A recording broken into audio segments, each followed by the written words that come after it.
médias. Donc ces concertations-là sont pour matérialiser cet appel lancé par le président de la République. Et oui, nous espérons, avec les conclusions qui sont sorties de ces concertations-là, qu'il y aura un dégel, parce que depuis 15 mois que dure la troisième alternance politique, mais la crise économique et sociale est sans précédent dans le secteur de la presse. Je ne vais pas vous faire un tableau. Certaines entreprises sont menacées de liquidation judiciaire, ont beaucoup de créanciers, les fournisseurs, les partenaires étrangers, les impôts, les travailleurs, les organismes sociaux tels que l'IPRES et la Caisse de sécurité sociale, d'un côté, et de l'autre côté, les travailleurs des médias vivent un drame quotidien. Il y a eu des suppressions d'emplois, plusieurs centaines. Il y a beaucoup qui ont même été en grève. Il y a d'autres qui ont plusieurs mois d'arriérés de salaire, plus de 10 mois pour la plupart. C'est de véritables drames que vivent les journalistes et techniciens des médias et les autres donc personnels des médias, au point que ils ont des problèmes maintenant d'expulsion de leur appartement. Ils ne peuvent pas payer la scolarité de leurs enfants, ils ne peuvent pas honorer leurs factures d'électricité et d'eau, etc.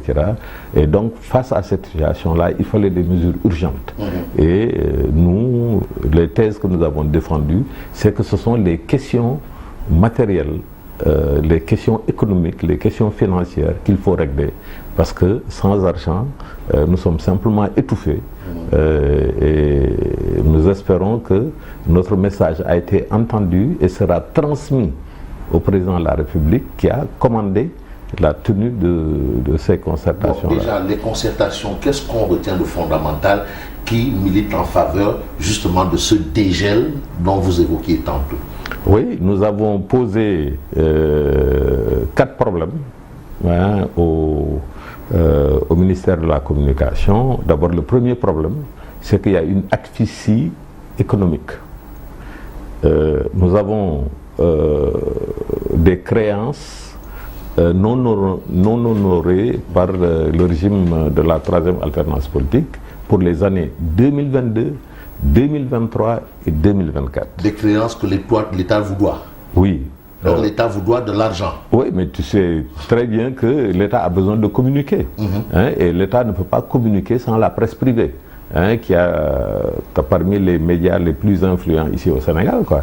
Et donc, ces contrats de prestations que nous avons réalisés au profit de l'État du Sénégal n'ont pas été honorés. Mais globalement, ça représente combien? Est-ce que vous avez? C'est plusieurs milliards de francs CFA. Plusieurs milliards? Oui, plusieurs milliards. Mais beaucoup plus. Pas la cinquantaine de milliards quand même.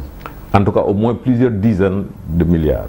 Plusieurs dizaines de milliards? Oui, plusieurs dizaines de milliards, parce que c'est d'autant plus important que 70% de notre marché publicitaire, du marché publicitaire des médias sénégalais, sont issus de la commande publique.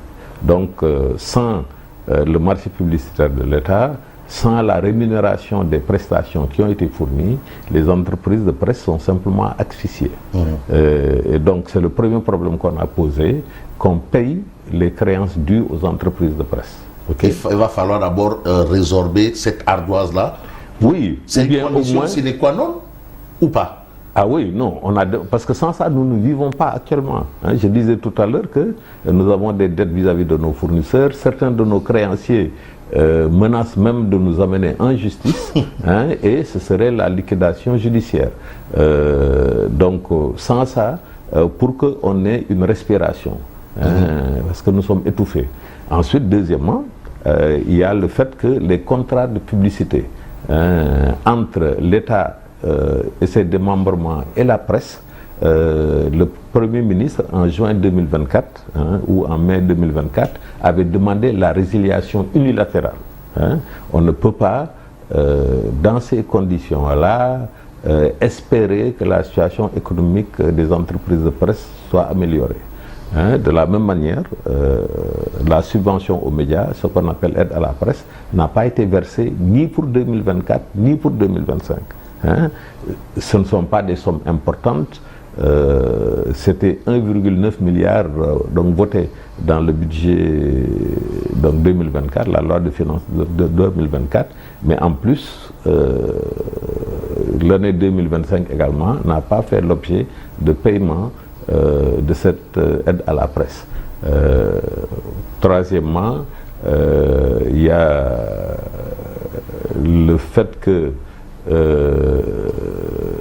nous demandons la révision, qu'on participe à la révision du Code général des impôts et le Code des marchés, parce que le Code des marchés pourrait nous permettre de faire obligation de recourir à la presse selon des critères bien définis pour donc les annonces des marchés et autres. Que ce soit une conditionnalité. Ça nous permettrait d'avoir des ressources additionnelles et autres. Sur toutes ces questions, le ministère de la Communication est d'accord avec nous et va voir maintenant comment transmettre ça à la tutelle pour qu'on puisse régler ces questions. Le ministère de la Communication est d'accord. La tutelle, c'est la primature ou la présidence de la République là dans Non. La tutelle pour nous, en tant qu'entreprise de presse, c'est le ministère de la Communication. Donc il va porter, je dis même pas des requêtes, mais les souhaits que nous avons exprimés. Et comme c'est le président de la République qui a lancé un appel au dialogue avec les acteurs, on va demander au président de la République de trancher sur ces questions-là et d'y apporter des solutions pour que la presse puisse respirer. Mais c'est ce même président de la République qui sous le magistère, mais a entamé quand même ce que certains ont évoqué, de faire un peu un toilettage justement dans le secteur de la presse. Est-ce que c'est pas cette situation qui a amené cette crise dont vous évoquiez tantôt? Non. Il faut comprendre que nous avons au Sénégal une constitution qui garantit la liberté de presse et la liberté donc d'expression.